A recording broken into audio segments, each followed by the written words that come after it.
Bueno, pues como pueden ver por mi currículum, yo soy una completa intrusa en este mundo de las relaciones laborales, o sea, no tengo la menor idea, entre comillas. Más bien la aproximación nuestra, bueno, en mi caso, al tema de la clase obrera, aparte de venir de la clase obrera, es una aproximación de formación teórica desde la militancia, ¿no? Y eso también fue lo que nos llevó a hacer el libro y a disputar con determinados discursos que existían en la academia, en la izquierda y tal. Pero no he venido a hablar de mi libro, tranquilos. Bueno, estoy realmente honrada por estar aquí, agradecida a Silvia, a Roxana, al resto de compañeros y compañeras. He aprendido mucho y me llevo sobre todo la idea, ¿no? Reforzar la idea de que la clase obrera existe.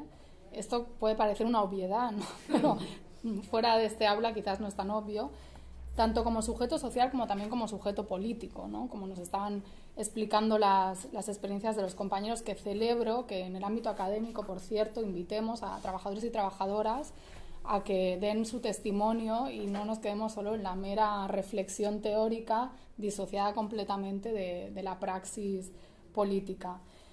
Esa obviedad parece una verdad de perogrullo, como decimos en el Estado español, pero es que a lo largo de décadas, no es nuevo, se nos ha tratado de decir lo contrario, que la clase obrera, como había mutado, como era otra cosa diferente al trabajador fabril de determinado periodo fordista, pues ya no existía. Pero como decía la compañera, pues los cambios en el mundo del trabajo no están cambiando tampoco la naturaleza de las relaciones laborales. O sea, están mutando, pero en esencia sigue habiendo una relación social donde una persona contrata y la otra es contratada y por ende explotada bajo este sistema llamado capitalismo, que tampoco se ha agotado, por desgracia.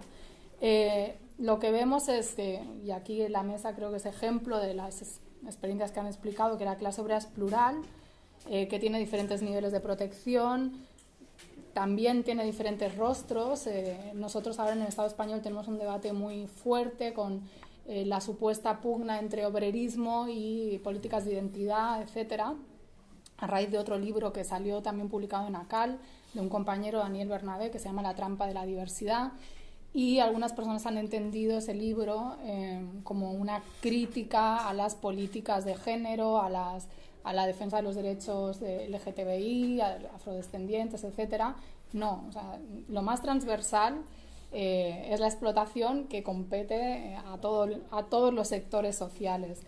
Y esos intereses comunes que tienen todos esos sectores, que al fin y al cabo pertenecen a la clase trabajadora, aunque no se identifiquen o su movilización, su lucha no pase por esa identidad de clase trabajadora, pues son la precarización creciente que se extiende como mancha de aceite y que ha llegado para quedarse, a no ser que se haga algo para responderla. Y aquí pues estamos viendo lecciones de cómo se aprende a organizar la pluralidad de la clase obrera frente a esa precarización y a veces, desgraciadamente, en nuestro caso, a pesar de los sindicatos mayoritarios, ¿no? Porque, bueno, los sindicatos han tenido un papel también en firmar las reformas o contrarreformas laborales, mejor dicho, que han ido cercenando derechos de la clase obrera en los últimos años. Hay muchas dificultades para la organización, como comentaba el compañero del sindicato de ladrilleros, creo que era, que decía que la clase obrera es desconfiada, renuente a la organización por momentos, tiene ahí su punto salvaje, ¿no? Por decirlo así, y ante la izquierda institucional y ante la política. Bueno, pues ahí está la labor de ese otro sindicalismo, también de las organizaciones de la izquierda, pero me interesa resaltar los problemas comunes que tenemos aquí con lo que pasa al otro lado del océano, que parece mentira, ¿no? Cuando uno escucha y dice, madre mía, pero si es que esto es igualito de lo que nos está pasando allá. La invisibilización y demonización de los trabajadores en los medios, o sea, es brutal, que permea obviamente la sociedad. A mí me trajo un taxista desde el aeropuerto, una cosa un poco rara porque era peronista, pero había votado por Macri. Yo, bueno, reconozco que me pierdo mucho con la política argentina, empezando por las siglas, estoy un poco mareada. Todavía no sé cuántos grupos políticos y sindicales hay en esta facultad, o al menos en este pasillo.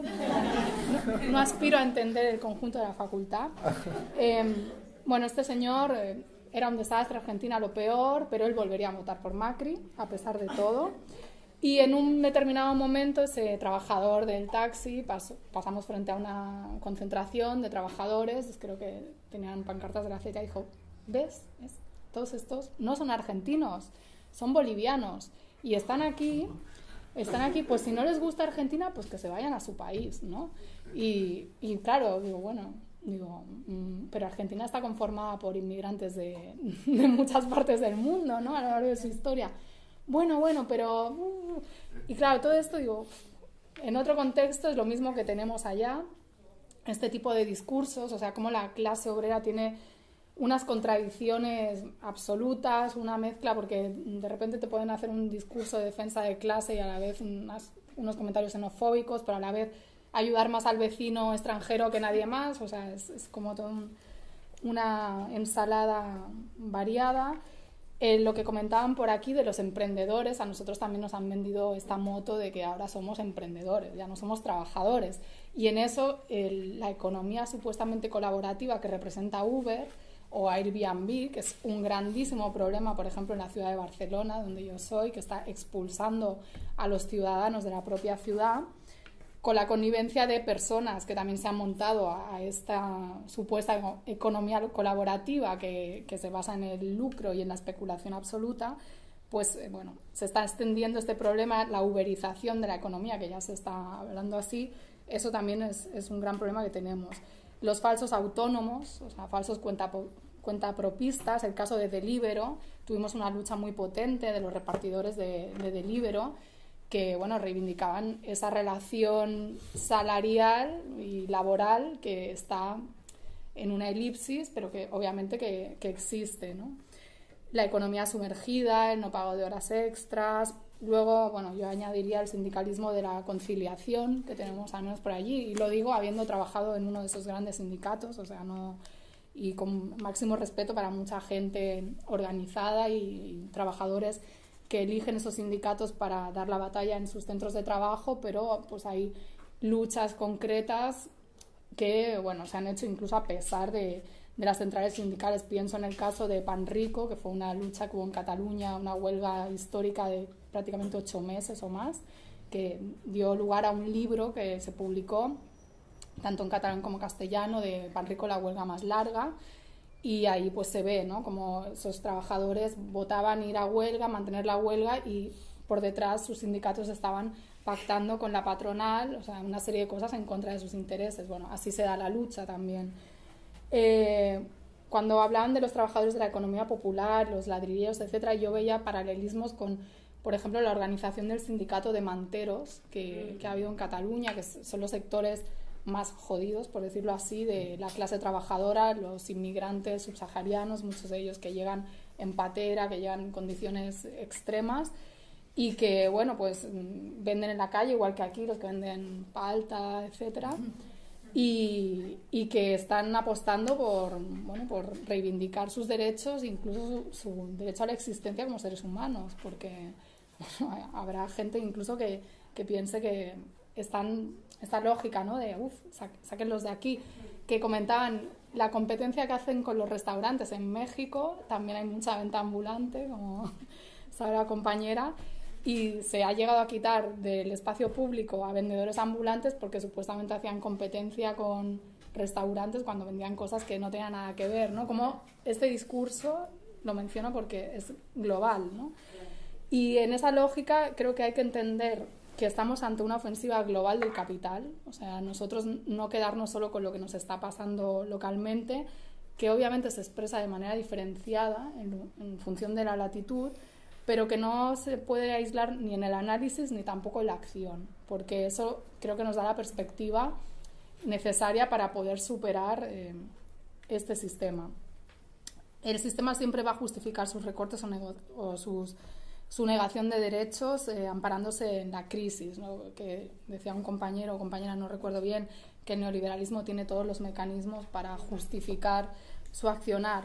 Pero es curioso porque, por ejemplo, las reformas laborales que se dieron en el Estado español desde los pactos de la Moncloa en adelante, se aplicaron siempre los recortes con independencia del ciclo económico, fuera expansivo o fuera recesivo. Entonces, pues ahí hay una falacia. Yo creo que hacen eso, también apelan siempre a nuestra culpabilidad, a nuestra responsabilidad, lo que comentaba con el compañero antes en el café, ¿no? En España nos inocularon ese discurso que muchos trabajadores asumieron, es que hemos vivido por encima de nuestras posibilidades. Bueno, claro. No sé si aquí también, bueno. Entonces es lógico. De los ejes del discurso del macrismo actual. Claro, bueno, sí, ya lo siguiente es nos suicidemos colectivamente porque ya no podemos estar respirando tanto oxígeno. Pero bueno, bromas aparte, lo preocupante de todo esto es que hay gente que lo asumió y eso ha servido para, en un contexto de crisis y de miedo, de terror de mucha gente a perder lo que tenía, aceptar recortes salariales brutales en empresas que ni siquiera tenían pérdidas, o sea, que no tienen que demostrar pérdidas suficientes para poder hacer ese tipo de recortes amparado pues la legislación vigente. Que la legislación me preocupa, pero me preocupa más el efecto psicológico y la pérdida de conciencia y lo que eso implica y el miedo a la hora de luchar, porque en otros momentos históricos había quizás condiciones más adversas, pero había más fortaleza ideológica y más. Ahora sigue habiendo muchas luchas, cada vez más, porque hay conflicto por todos lados, pero están fragmentadas, están atomizadas, no hay como un referente, el otro día lo dije en otra charla, no tenemos el referente de un mundo alternativo existente con todas sus contradicciones y críticas se puede hacer a la Unión Soviética. Ahora no hay alternativa, o sea, en el contexto europeo, ¿no? En América Latina ustedes pues tienen más cercano el ejemplo de la Revolución Cubana, lo que se está haciendo en Venezuela con todos los problemas y además que también se está vendiendo el país que tiene una de las leyes laborales más avanzadas del continente. Bueno, pues eso parece que no sirve de nada porque los salarios no dan para nada, porque hay una guerra económica, por muchos otros factores. Entonces se trata de anular esa alternativa y eso dificulta también la perspectiva de poder luchar, porque ¿para qué vas a luchar? Si siempre voy a estar jodido, siempre ha habido ricos y pobres, se acaba luchando cuando ya te afecta muy, muy, muy, muy en lo vital, que no te queda de otra más que luchar, pero cuesta dar ese paso de luchar no solo por lo corporativo o lo inmediato, sino con una perspectiva de transformación. Y bueno, yo creo que estemos donde estemos, cada cual en su ámbito académico, sindical, de los abogados, etcétera, pues de los abogados pasa seguido, mirá que acá pasa seguido. Acá pasa seguido. Bueno, porque no sé si estás en la academia o estás defendiendo acá soy un extranjero. Bueno, en todo ámbito, pues, y con esto concluyo, creo que nuestra labor tiene que ser desarmar estos discursos falaces que nos están vendiendo, empezando por negar nuestra propia existencia como clase y construir otro horizonte de vida, otro sistema, y creo que quizás la lucha sindical es un buen comienzo para eso. Gracias.